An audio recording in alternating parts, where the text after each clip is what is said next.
오늘의 헤드라인입니다.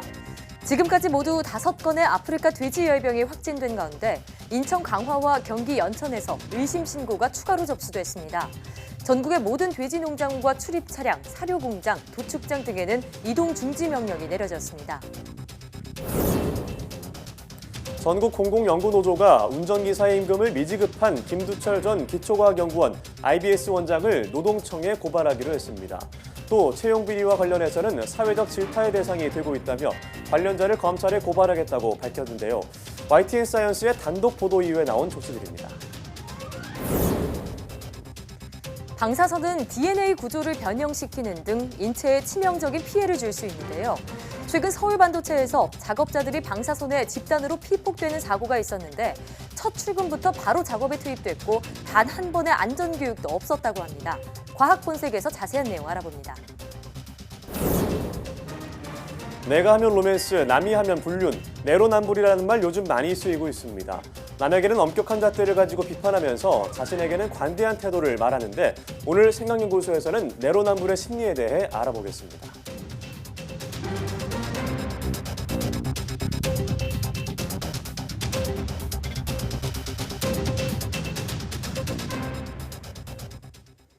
여러분 안녕하십니까? 사이언스 투데이입니다. 어제 5번째 아프리카 돼지열병 확진 농가가 나온 인천시 강화군에서 오늘 하루에만 의심 신고 1건과 의심 사례 1건이 추가로 발생했습니다. 또 경기도 연천군 미산면 돼지 농장에서도 의심 신고 1건이 추가로 접수됐습니다. 농림축산식품부는 오늘 오후 2시 30분쯤 강화군 양도면 돼지 농가 예찰 과정에서 어미 돼지 1마리가 식욕부진 증세를 보이고 새끼 돼지 4마리가 폐사했다고 밝혔습니다. 이 농장은 돼지 1000여 마리를 사육하고 있으며 어제 5번째 확진 판정이 나온 농가와는 12.4km 떨어져 있습니다. 이에 앞서 오늘 오전 8시쯤 인천 강화군 부름면에서 어미 돼지 2마리가 죽고 1마리가 유산 증세를 보인다는 신고가 접수돼 방역당국이 정밀 조사를 벌이고 있습니다. 경기도 연천군 미산면 돼지 농장은 농장주가 이상 증상을 발견하고 경기도 동물위생시험소에 신고했다고 농식품부는 밝혔습니다. 의심 신고가 들어온 농장은 2번째 발생 농가가 있는 백항면과 인접해 있습니다. 농식품부는 해당 농가에 초동방역팀을 보내 사람과 차량 이동을 통제하고 소독 등의 긴급 방역을 하고 있습니다. 확진 여부는 오늘 밤 나올 것으로 보입니다. 오늘 의심 신고가 들어온 농가 3곳은 경기, 인천, 강원 전 지역으로 확대된 중점관리지역 안에 있습니다. 농림식품부는 중점관리지역을 벗어난 지역에서 추가 발병하는지 여부가 아프리카 돼지열병 확산의 중요 고비가 될 것으로 보고 있습니다. 네, 이렇게 인천 강화군에서 5번째로 아프리카 돼지열병이 발생됐습니다.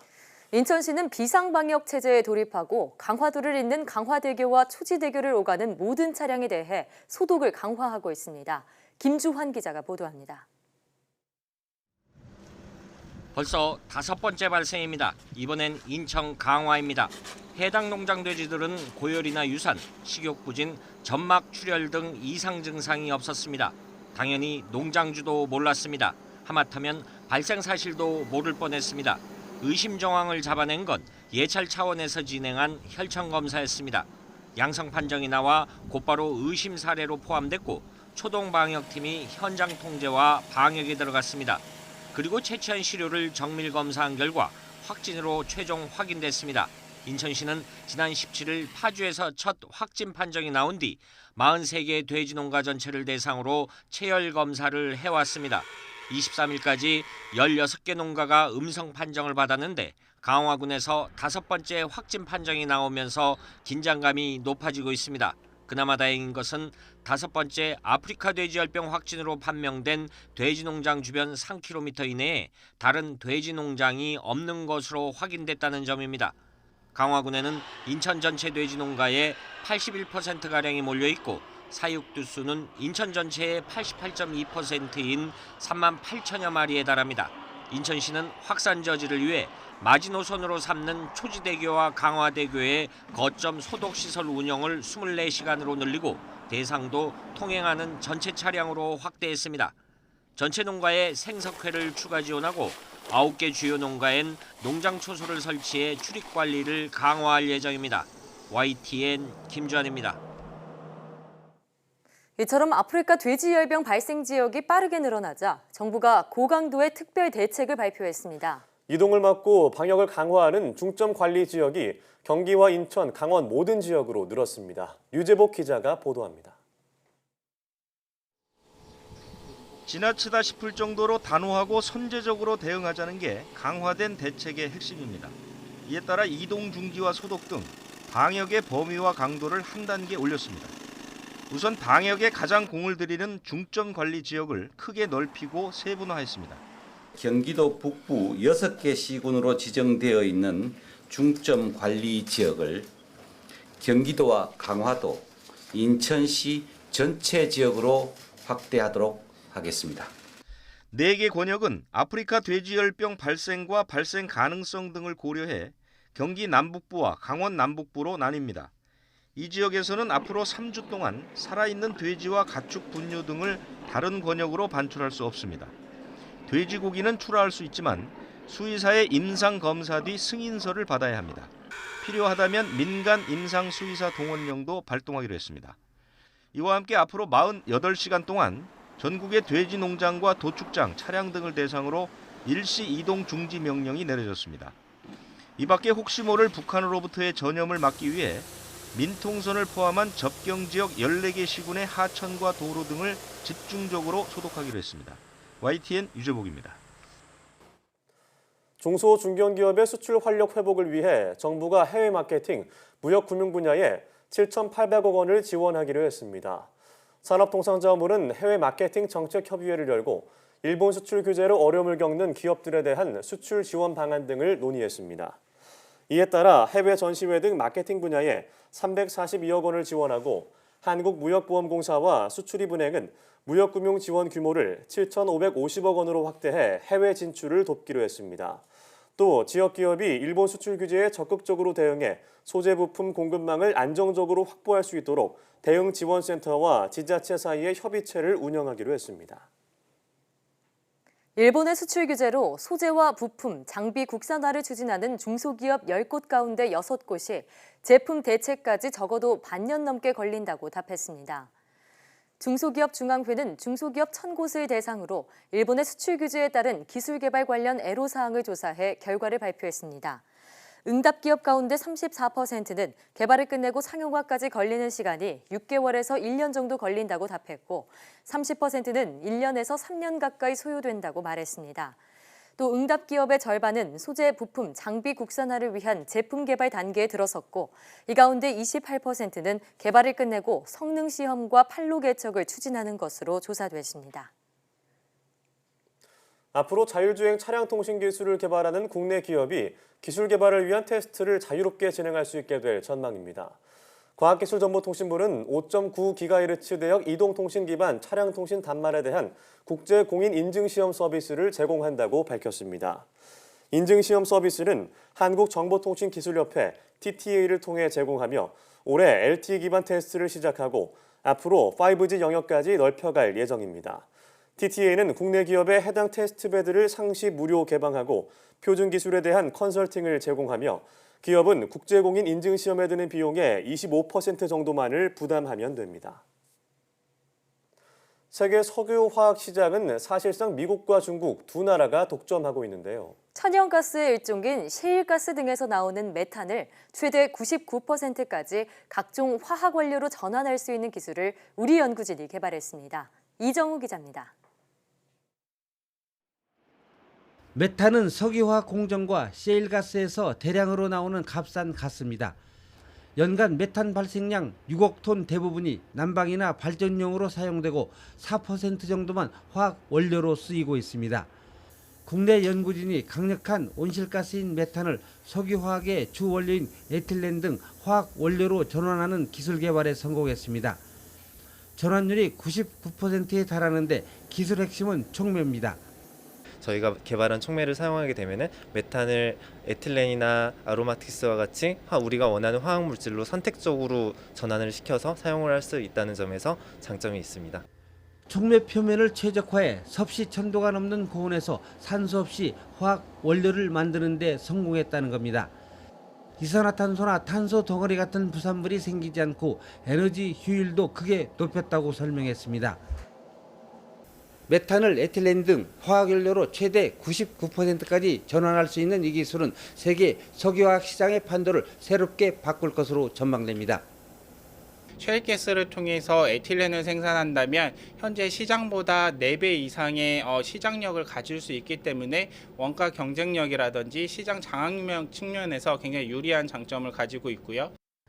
촉매 표면의 성질에 따라 부산물이 역지되는 메커니즘을 학술적으로 밝힌 이번 연구 결과는 촉매 분야 최고 권위지 표지 논문으로 실렸습니다. YTN 이정우입니다. 전국 공공연구 노동조합이 김두철 전 기초과학연구원 IBS 원장을 근로기준법 위반 의혹 등으로 노동청에 고발하겠다고 밝혔습니다. 공공연구노조는 김 전 원장 취임 후 퇴임까지 주말 대전 IBS와 서울 자택을 전용차로 오가며 전용차 운전기사에게 한 푼의 수당도 지급하지 않았다며 노동자에게 임금을 주지 않은 것은 근로기준법 위반이라고 강조했습니다. 공공연구노조는 또 첨단 연성물질 연구단에서 발생한 채용비리와 관련해 최근 공공기관 채용비리 실태의 심각성이 낱낱이 밝혀져 전 사회적으로 질타의 대상이 되고 있다며 관련 사안을 검찰에 고발할 예정이라고 덧붙였습니다. 공공연구노조는 김 전 원장은 지난 20일 임기 5년을 마치고 퇴임했다며 새로 부임할 신임 원장은 비리 연구자들에 대한 단호한 대처와 엄중한 처벌을 선행해 IBS를 정상화해야 한다고 강조했습니다. YTN 사이언스는 앞서 김두철 전 원장의 전용차 운전기사 임금 미지급과 첨단 연성물질 연구단 내 채용비리 의혹에 대해 보도했습니다.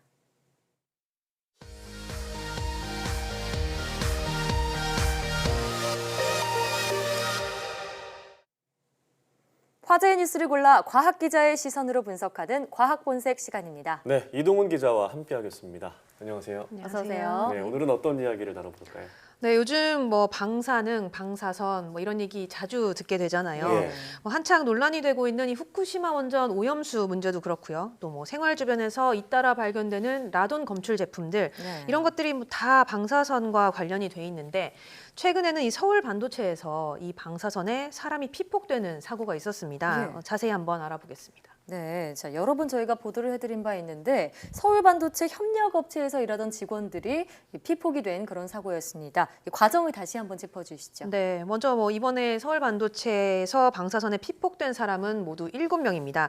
이 가운데 2명은 손가락 끝에 색이 변하고 열감과 통증 등의 이상 증상이 나타났는데요. 예. 진단 결과 이 방사선 피폭이 확인이 됐습니다. 예. 당시에 이 피해자들은 이 방사선을 내뿜는 기계를 이용을 해서 LED 제품의 불량 검사를 했는데요.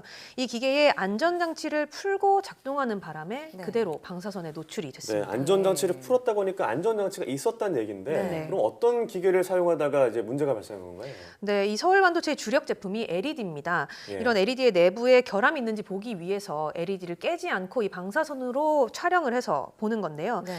엑스레이 기계가 이 우리가 흔히 디스플레이 사용하는 LED를 넣는다고 생각해 보시면 LED가 굉장히 작잖아요. 예. 이거를 한 4,000개 정도의 돌돌 말린 롤 형태로 만듭니다. 그리고 이걸 조금씩 돌려가면서 풀어내면서 LED를 검사를 하나씩 하는데요. 문제는 이 기계의 문을 닫아야지만 원래는 방사선이 나오도록 안전장치가 돼 있습니다. 예. 그런데 이 안전장치를 풀기가 너무 쉽습니다. 인터락이라고 불리는 이 안전장치에 종이를 끼운 다음에 이 보시는 것처럼 아. 이렇게 테이프로 고정만 시켜주면 아. 이 안전장치가 풀리게 됩니다. 그렇군요. 이런 방법으로 작업자들이 문을 열어도 기계가 작동이 되도록 방사선이 나오도록 엑스레이를 작동을 한 겁니다. 네, 저 인터락을 해제해야지 더 많은 물량을 검사할 수 있었다고 하던데요. 네, 결국 맞습니다. 인재라는 얘기입니다. 당시 작업자들은 이렇게 안전장치를 풀 경우에 방사선이 나와서 위험할 수 있다는 그런 사실 자체를 몰랐다고 하던데 네. 사실인가요? 그렇습니다. 이 작업의 경우는 불량이 발생을 하면 네. 직접 손으로 그 부분에 스티커를 붙여야 됩니다. 네. 그러니까 네. 손을 기계에 집어 넣는 경우가 생길 수밖에 없고요. 네. 어떤 경우는 이걸 확인하기 위해서 머리까지 이렇게 넣고 작업을 하는 경우도 있다고 합니다. 그런데도 이 안전장치를 풀고 방사선이 나오도록 한 건데 문제는 이런 위험성에 대해서 전혀 작업자에게 설명을 한 적이 없었다는 겁니다. 네. 실제 피해자 이야기를 들어보면 출근 첫날부터 바로 이 작업에 투입이 됐고 단 한 번의 안전교육도 없었다고 합니다. 네. 심지어 이 기계가 방사선을 내뿜는다는 사실조차도 처음에는 몰랐다고 하는데요. 네. 단지 이 안전장치를 풀어야 작업 속도가 빨라진다라는 이유로 이렇게 지시를 받았다고 합니다. 네, 피해자들은 뭐 지시한 대로 작업했을 뿐인데 정말 이게 그동안 아무렇지도 않게 작업을 했다는 얘기 아니에요. 네. 정말 심각한 안전 불감증에 의한 인재가 아닌가라는 생각이 드는데 네. 현재 피해자들의 증상은 어떤 상태인가요? 네, 우선 뭐 피폭 증상이 나타난 2명의 경우는 직접 이 방사선에 노출된 손가락 끝 쪽에서 이 이상 증상이 나타났습니다. 네. 제가 이 가운데 한 명을 만나봤는데 이 23살 대학생 이모 씨입니다. 네. 현장 실습생으로 이 서울 반도체 협력업체에 출근을 해서 이 첫날부터 해당 작업에 투입이 됐는데요. 일한 지 일주일 만에 손에 통증이 나타나기 시작했다고 합니다. 예. 네. 처음에는 좀 이상하다 이렇게 이 협력업체 상사한테 얘기를 했는데 이 상사는 뭐 대수롭지 않게 예. 다들 작업을 하는데 왜 너만 아프다고 하냐 아. 이렇게 얘기를 해서 직접 병원을 찾아갔고요. 예. 이후에 상태가 너무 악화가 돼서 아파서 일을 못하겠다, 이제 일을 그만두겠다라고 말을 했더니 예. 이제 그제서야 어. 회사 측에서는 병원에 데려간 겁니다. 이 당시 이 이모 씨의 손 상태를 보면 예. 피부가 다 벗겨지고 이 눈에 띄게 색이 변한 것을 볼 수가 있는데 예. 실제로 구부리는 것도 힘들 정도로 굉장히 통증이 심했다고 합니다. 이런 상황에서도 회사에서는 정확하게 뭔가 설명을 해주지 않았고 그대로 작업을 시켰는데 지금도 이 씨의 경우는 이 피부의 어떤 증상은 좀 나아진 편이지만 네. 계속해서 통증이 이어지고 있고 또 손톱도 빠지고 있어서 일상생활이 자유롭지 못한 상태라고 합니다. 예, 아니 피부가 정말 심하게 벗겨지고 네. 검색이 변색이 이렇게 됐습니다. 네. 검게 정말 한눈에 봐도 증상이 심각한데 방사선량이 많지 않았다고 하는데도 네. 이런 증상이 나타날 수 있는 건가요? 이 실제로 이 기계 자체는 저설량 엑스레이입니다. 그러니까 아주 적은 양의 방사선을 사용하는 건데 예. 우리가 보통 병원에서 쓰는 엑스레이가 이 기계보다 더 많은 방사선량을 쓰는 경우도 있다고 합니다. 네. 그렇지만 이렇게 작은 부위지만 홍반이 나타난다는 거는 심각한 피폭이라는 이야기가 나오는데요. 이 전문가의 말로는 보통 사람이 한 1년 동안 받는 방사선 피폭량을 이 이모 씨의 경우는 순식간에 다 받은 경우라고 합니다. 1년치를 한 번에요. 네, 그렇죠. 기준치에 뭐 5,000배까지 노출이 됐다 이렇게 보는 의견도 있습니다. 예. 네, 뭐 실제 혈액이나 염색체 검사를 받았는데 정상으로 나왔다고는 하는데 이게 정말 괜찮다고 볼 수 있을까요?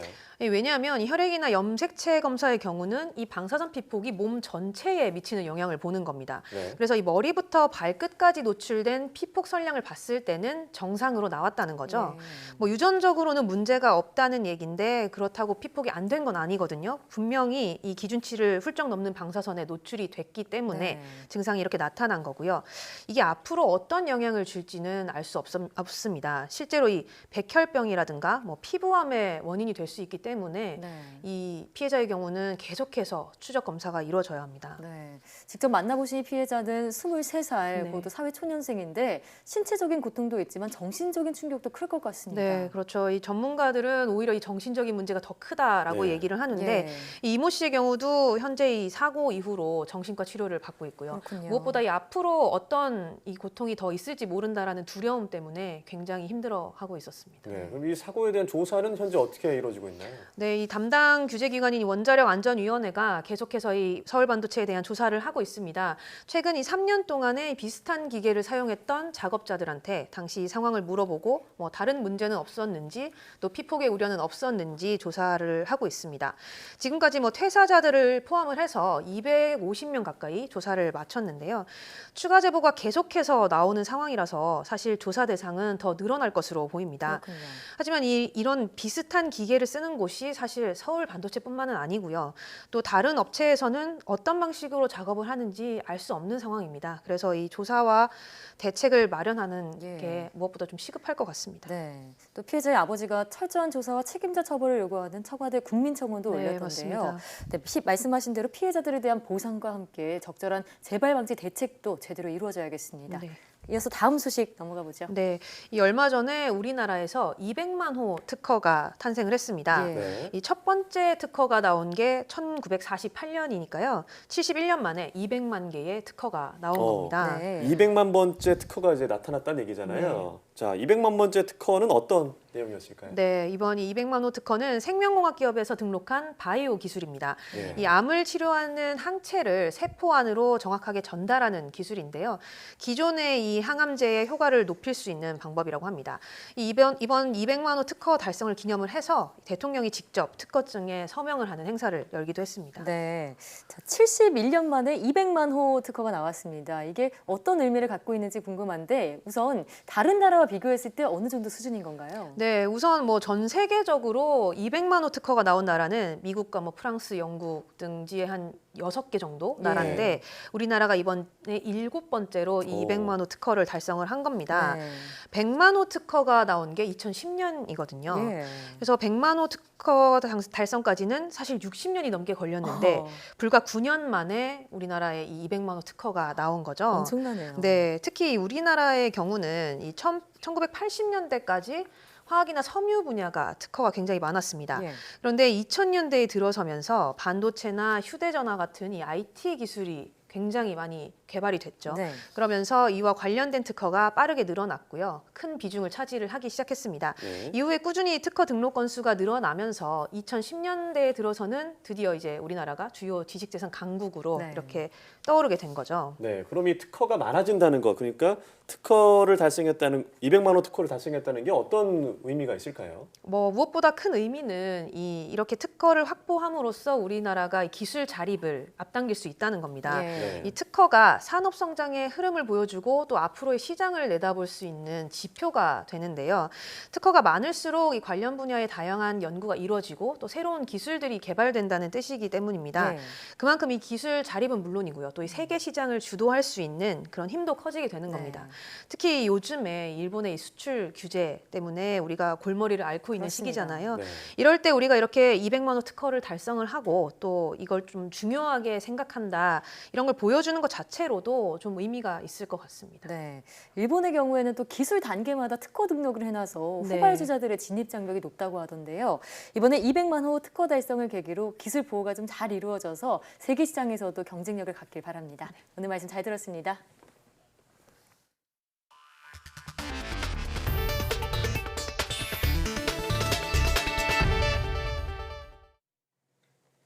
올가을 단풍이 설악산 정상을 시작으로 이번 주말부터 본격화합니다.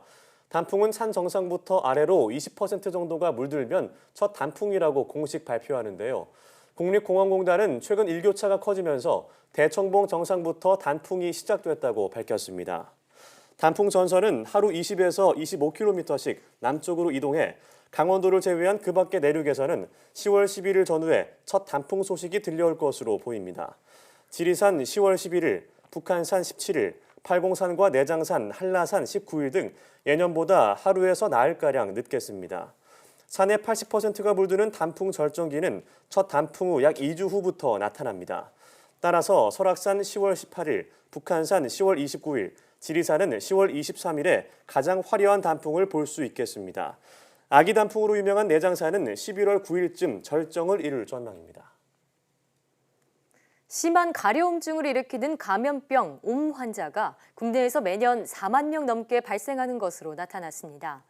성균관대 의과대 연구팀은 2010년부터 2017년 사이 국민건강보험공단과 건강보험심사평가원 자료를 분석해 이 같은 결과를 얻었다고 밝혔습니다. 연구팀은 국내 옴 진단 환자가 2015년 4만여 명, 2016년 4만 1천여 명, 2017년에는 4만 2천여 명으로 증가했다고 집계했습니다. 또 2017년 가을철에 옴 진단 환자는 6천여 명으로 봄철보다 1.64배 더 많았다며 가을철에 더 주의해야 한다고도 말했습니다. 연구팀은 옴의 전염성이 매우 높은 만큼 옴 환자는 물론 환자와 같은 방을 쓰던 사람들도 함께 치료받는 게 바람직하다고 덧붙였습니다.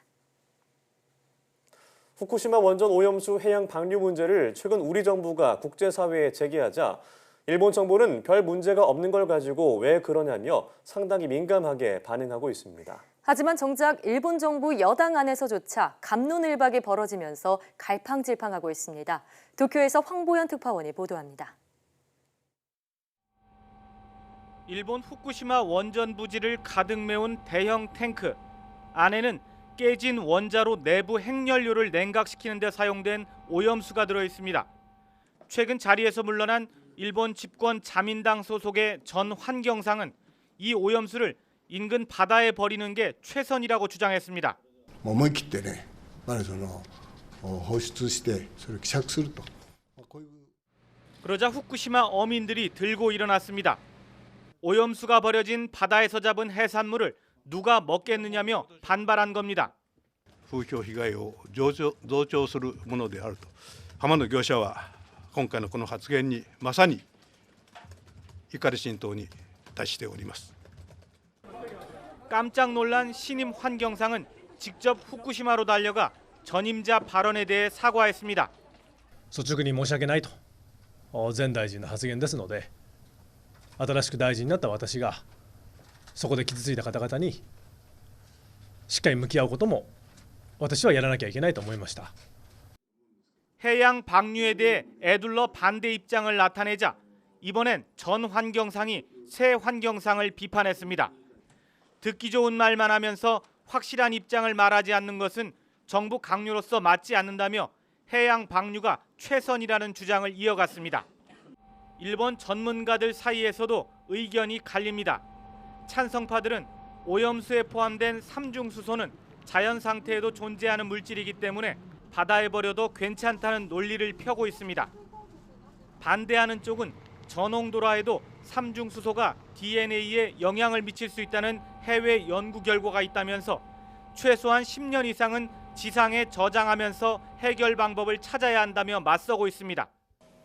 정부와 여당 내에서도 갑론을박이 벌어지고 전문가들 사이에서도 찬반이 엇갈리는 가운데 오염수 해양 방류에 대한 일본 정부의 공식 입장은 아직 정해진 게 없다는 겁니다. 다만 오염수 자체는 과학적으로 문제가 없다는 주장을 펼치며 해양 방류에 대한 우려를 제기하는 우리나라에 대해 별것도 아닌 문제를 외국에 나가 고자질하고 있다는 등 신경질적인 반응을 보이고 있습니다. 도쿄에서 YTN 황보현입니다. 정부 출연 연구기관의 안전관리자가 2년 동안 7배 증가했지만 안전사고는 여전한 것으로 나타났습니다. 과학기술정보통신부가 국회 과학기술정보방송통신위원회 송희경 의원에게 낸 자료를 보면 출연연의 안전환경관리 전담 인력은 2015년 3명에서 2016년 13명, 2017년 21명으로 늘었지만 안전사고 발생 건수는 2015년 10건에서 2016년 22건, 2017년 11건으로 오히려 증가했습니다. 2015년 이후 최근 5년간 발생한 안전사고 63건 가운데 화상과 창상이 각각 15건으로 가장 많았고 골절 등이 뒤를 이었습니다. 기관 가운데는 기초과학연구원과 한국원자력연구원, 한국생명공학연구원이 각각 7건씩으로 안전사고를 가장 많이 낸 것으로 나타났습니다. 송 의원은 정부가 실험실에 대한 관리 감독을 강화하고 연구인력 개개인이 확실한 안전의식을 갖도록 교육을 강화해야 한다며 안전전담인력 체계에 대한 점검도 필요하다고 지적했습니다. 암 주변 세포는 영향을 주지 않으면서 암에만 방사선을 쬐는 기술이 개발됐습니다. 국립암센터 연구팀은 자궁경부암 부위에만 방사선을 쏘는 세기조절 근접 방사선 치료 기술을 개발했다고 밝혔습니다. 이 기술은 몸속에 작은 방사선 발생 장치를 넣은 뒤 암 덩어리나 주변에 직접 방사선을 쬐는 방식으로 정상 조직에 대한 방사선량은 줄이면서 종양 부위를 향한 방사선량은 높일 수 있습니다. 연구팀은 이 치료법이 임상적으로 활용할 수 있는 수준에 근접한 만큼 짧은 상용화 과정을 거치면 머지않아 자궁경부암 환자들을 치료할 수 있는 단계로 접어들 것으로 예상했습니다. 또 몸 밖에서 접근하기 힘든 식도암이나 직장암 등의 치료에도 적용할 수 있을 것으로 내다보았습니다.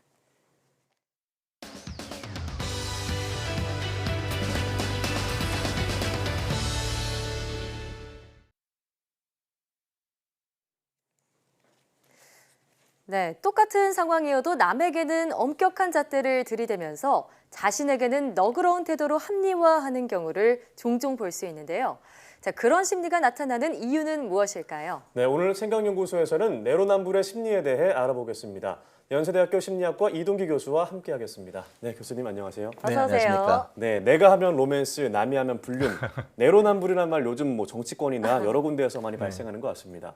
자, 상대관에서는 좀 지나치게 엄격한 잣대를 가지고 그 자신에게는 좀 관대한 그런 합리화하는 그런 성향을 보이는데 우리 생활에서 이런 예시를 어떻게 볼 수 있을까요? 네, 가장 쉽게 생각하는 게 운전할 때 생각해 보면 쉽게 이해할 수 있는데요. 만약에 운전 중에 제 앞에 차 갑자기 딱 섰어요. 그럼 어떻게 생각하겠습니까?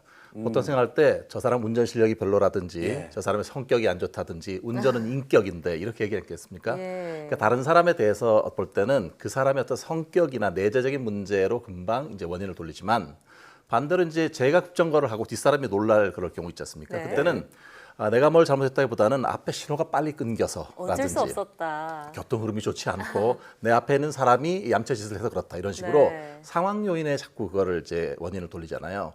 그러니까 남에 대해서는 엄격한 기준을 자신에게는 관대한 허용을 이렇게 이중적인 그런 잣대를 해서 자기 합리화를 하는 걸 말합니다. 네, 이중잣대라고 말씀을 하셨는데 사실 이 내로남불과 관련해서 또 재미있는 실험이 하나 있다고 들었습니다. 네, 찾아보니까 독일의 쾰른 대학교에 있는 호프만 교수팀이 한 연구인데요.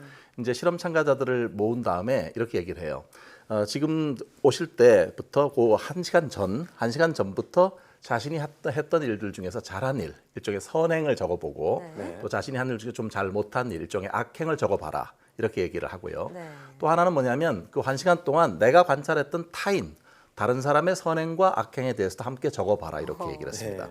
그랬더니 이제 보통 다른 사람이 했던 좋은 일과 잘못한 일에 대한 비율은 거의 1대1로 나타났어요. 네, 비슷하게요. 네, 근데 자기 자신에 대해서는 어떻게 되냐면 선행과 악행 비율이 2대1인 거예요.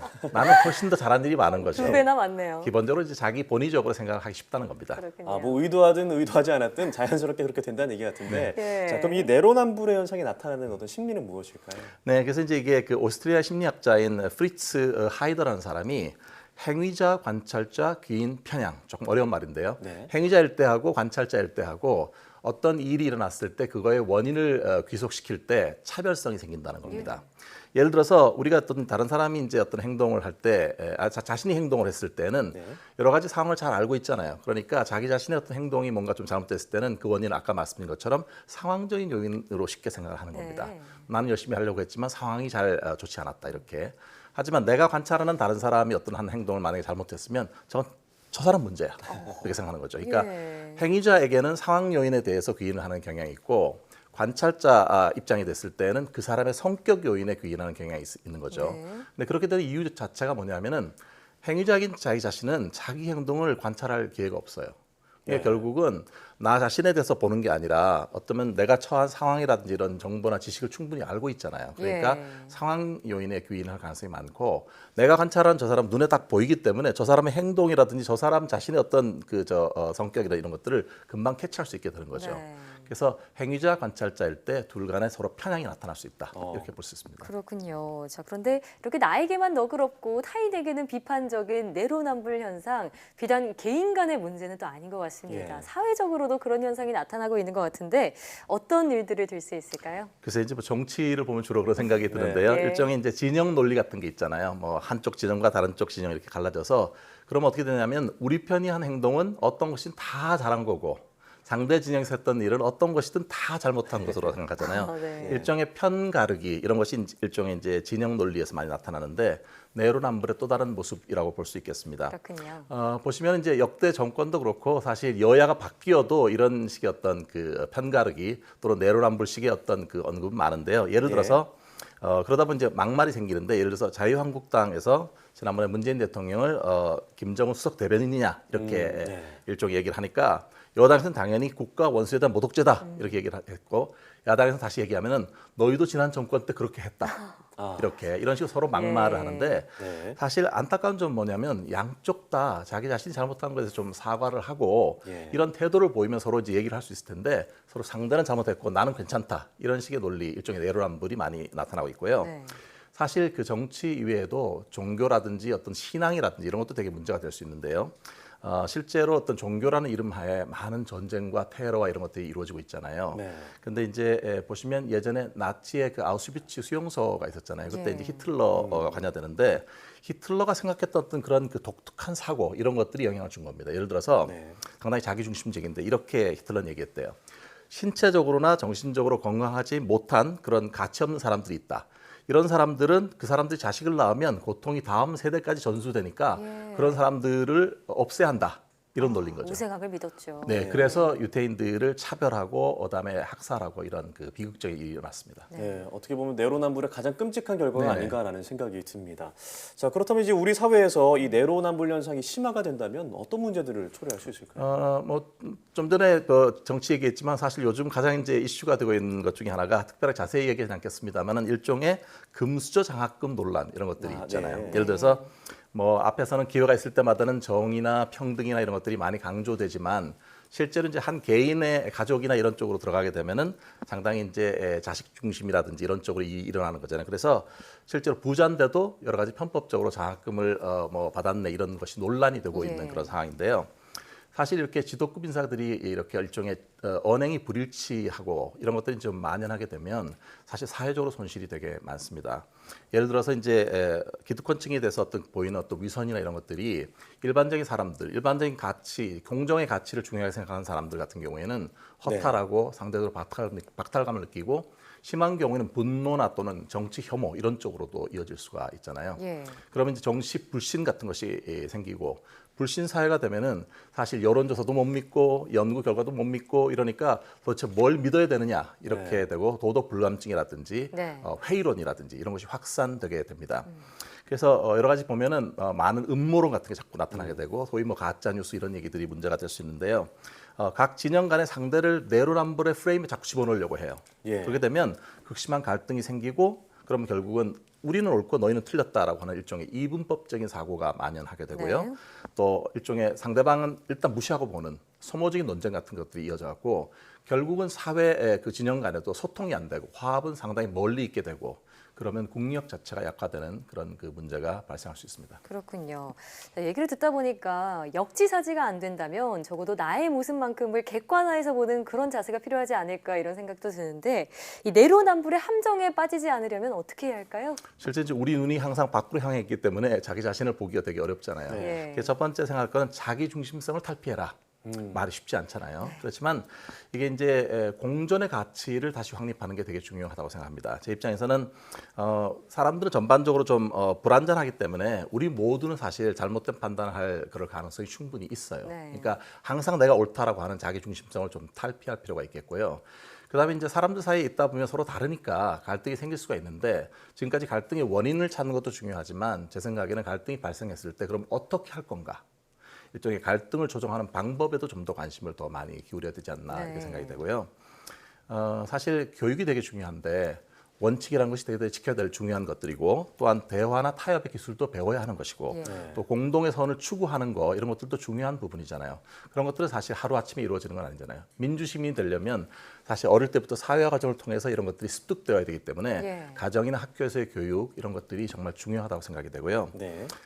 지난번도 요즘 계속 말씀드리는데 언론과 방송이 저는 좋은 그런 역할을 할 수 있다고 봅니다.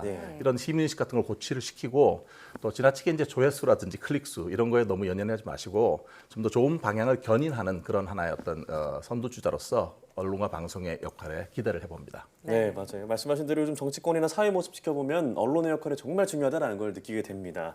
자, 내로남불이 내로남로로 점차 변화해가는 사회가 되면 얼마나 좋을까라는 생각을 해보면서 마쳐보도록 하겠습니다. 네, 오늘 말씀 고맙습니다. 잘 들었습니다.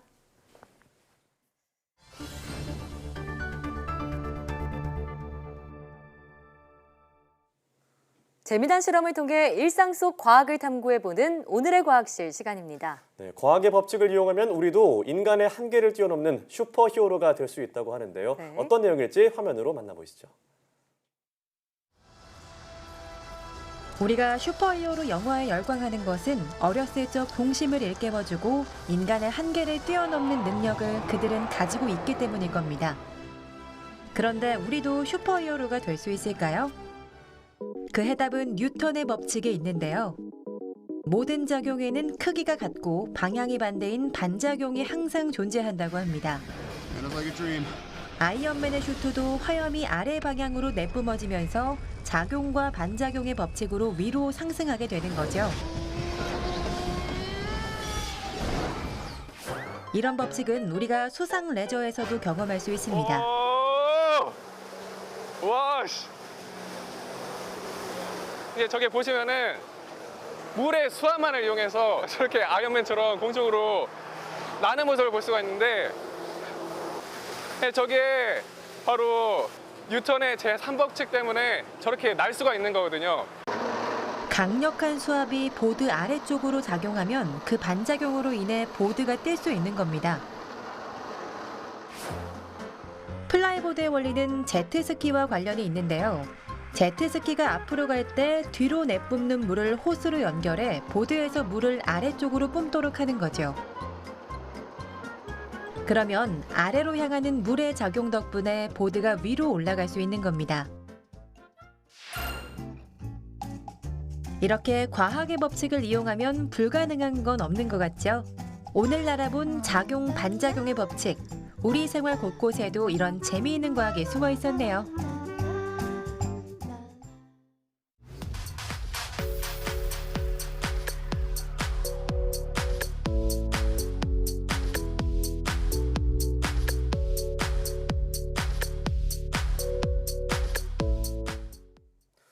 정부는 한 해 20조 원에 달하는 예산을 연구개발에 투입해서 연간 3만 건에 달하는 특허를 생산하고 있습니다. 네, 하지만 특허 이전과 기술료 수입 실적은 저조한데요. 최근 5년간 평균 5억 원 이상을 투입해서 만든 특허들의 평균 수입이 투입 비용의 5%에도 미치지 못한다고 합니다. 네, 정부 특허가 반드시 경제적 성과로 이어져야 하는 것은 아니지만 평가만을 위한 불필요한 연구개발과 같은 관행은 개선되어야 하지 않을까 싶습니다. 네, 사이언스 투데이 오늘 저희가 준비한 소식은 여기까지입니다. 함께해 주신 여러분 고맙습니다.